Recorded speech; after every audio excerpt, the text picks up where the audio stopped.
Elisa. Ciao, sono Elisa del Borgo Madrezan. Questi sono David e Manuel del Borgo Matiuz. Oggi siamo venuti a intervistare la famiglia Madrezan per fargli ricordare gli anni del terremoto. Questa alle nostre spalle è la casa ricostruita dopo il 1976. Prima della scossa la casa era più vicina ed era costruita in pietra. Dopo la prima scossa tutti sono usciti nel cortile. Cercavano di aggrapparsi a questi alberi e a questa ringhiera. Chi siete?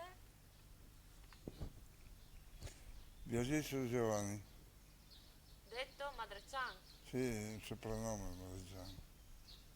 che è vissuto È cresciuto qui, qui. Ah, nel 76 dove ieri tu no? qui, Ca, lavorava al centro. lavravi a 300. Eri in casa quando c'era la prima scossa? Sì. Ero in camera E con la prima scossa, quando hai sentito la e il prima terremoto c'erano fuori tutti. fuori tutti. Eh, E se qui siete tutti usciti in cortile, qui? sì. E così si è scappato via. Si era aperta la strada. Si era aperta il cortile, si era aperto anche col tremolio che non finiva più. E dove vi siete aggrappati? Io negli alberi lì, no? E gridavo, tenetemi negli alberi, no? E loro si tenevano nella ringhiera, continuava a tremare e si vedevano tutte le luci in coia là, come se fossero i fuochi artificiali. Ho detto, adesso viene la fine del mondo. Finalmente è finito. Ma dove eravate in casa? Sì, eravamo in casa, siamo usciti tutti, si saltava qua, cadevano i sassi, i coppi del tetto. Tenevi fuori. La Luisa che è andata a prendere le coperte per Giuliano che aveva, erano ammalati, il Giuliano e la Tiziana. Quanti Aveva figli avete? 6, Giulia era l'ultimo, insomma. Insomma, quando ha finito di tremare, tutti incretiniti qui, vediamo una roba bianca che viene su dalla vigna lì, qui sotto la ringhiera. Era la Luisa che è andata per aggrapparsi e non è arrivata a prendere la ringhiera e si è volata giù, fino alla seconda pianta delle viti. Ma Pensa, non aveva Giulio in braccio? io avevo giù l'imbraccio. E la Tizi? E la Tici, non so, avevo la Giulia e la Paola, li tenevo stretti fra l'albero e me. E il nonno dov'era? No, non so io, non si arrivava neanche a guardare in giro, talmente. Noi abbiamo stato 6 mesi senza entrare nel cortile, che sembrava di andare in barca. Era scappato così. Tutto. Madonna. Come vi siete organizzati? E poi siamo scappati con la macchina, paura sempre di trovare vuoti, di andare dentro nel vuoto con la macchina. Sulla macchina sempre. Quando E dopo siamo andati sul plan di Arbela, pian di Palucci. Che era giù in fondo. Abbiamo fatto la notte là, in bianco così, nella macchina. nella macchina i bambini perché avevano la febbre. Fai il microfono. La, Morbillo. eh, 2 erano con morbillo. E la tenda, poi. La tenda è venuta. Quando erano stufi di dargliela a tutti, ce l'hanno portato i militari a noi. E E per il cibo? No? siamo messi lì sul plan di Palucci, vicino alla nostra vigna. Sono stati i militari, ci hanno messo giù una tenda militare sempre, non era né tutta aperta in giro. E abbiamo stato lì, dopo tuo papà, l'indomani già è andato a comprarsi una tenda lì di Fiascaris, che ha speso tutti i soldi che aveva, poor thing. E, e lì un po' qui, un po' là, e abbiamo fatto tutto il periodo In tenda. in La tenda. seconda scossa? A settembre tuo papà lo stesso ha comprato un prefabbricato. prefabbricato lì di cemento e l'aveva messo lì che ha fatto la casa alla Luisa. Siamo venuti lì, ma dopo ci hanno portato il prefabbricato in dicembre, mi sembra, no? Neanche in primavera. Primavera ci hanno portato il Un anno prefabbricato. dopo più. Siamo arrangiati così.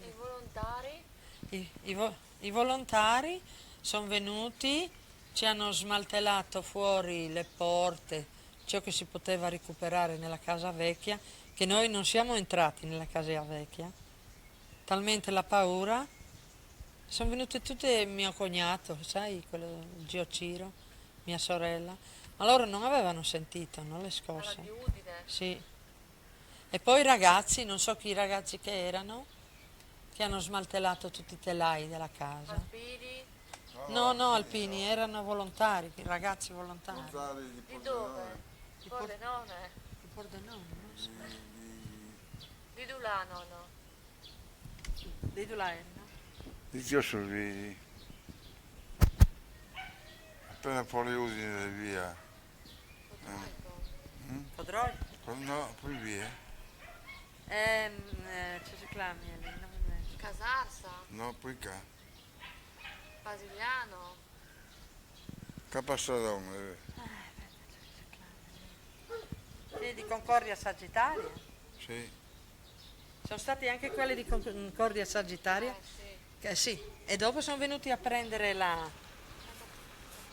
quelli di Concordia Sagittaria, sono venuti, Scantimburgo si chiama, Che cognome? Orleo, Orleo. Scantimburgo, e sono venuti, hanno visto tanta gente, tanti bambini, no? E lui ci ha aiutato lì con le tende sul plan di Palucci, e dopo è venuto su e voleva portare via Giuliano e la Paola, no? I più piccoli. Giuliano aveva 2 anni, la Paola ne aveva 7, no? Insomma, io non ho voluto lasciarla andare, era piccola, no? E loro allora hanno portato via la Paola e la Tiziana, le hanno portate giù, hanno stato un paio di mesi. Dopo volevano tenere la Tiziana come figlia d'animo laggiù, no? E io non ho voluto, no? Le volevano bene, e allora erano andate in una famiglia dove c'erano i nonni e questo Orleo. Quelli che sono andati a Grado? Non sei andata a Grado? Io sì, a Grado ho avuto una brutta esperienza. Sì, perché mi hanno mandata in una trattoria, mi hanno dato la camera, una coperta per ciascuno, i bambini con la febbre, dovevo venire a fare 1 ora di strada a piedi per venire a mangiare dove davano da mangiare, pieni di febbre i bambini. Ho detto, quando è venuto giù, ho fatto 2 o 3 giorni e ho detto portami a casa, fai un chiudo di porcetto, ma menimi a casa con i bambini, io non sto qua. Mi buttavo in fur per strade, dai. Andiamo a mangiare razza militare, no?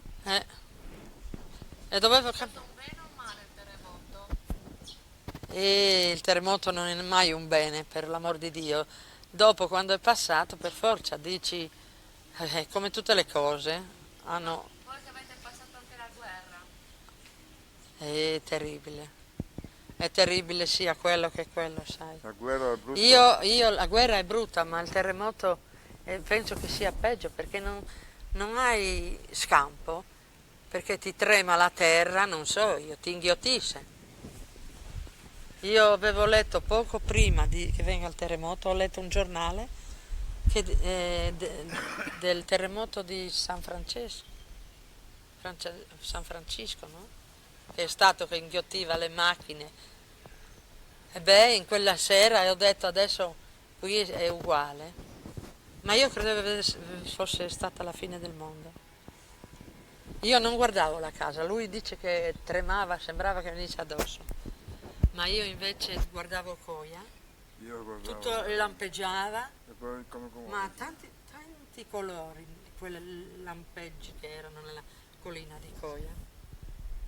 E a raccontare non ti sembra neanche vero. toccavano i fili elettrici, no?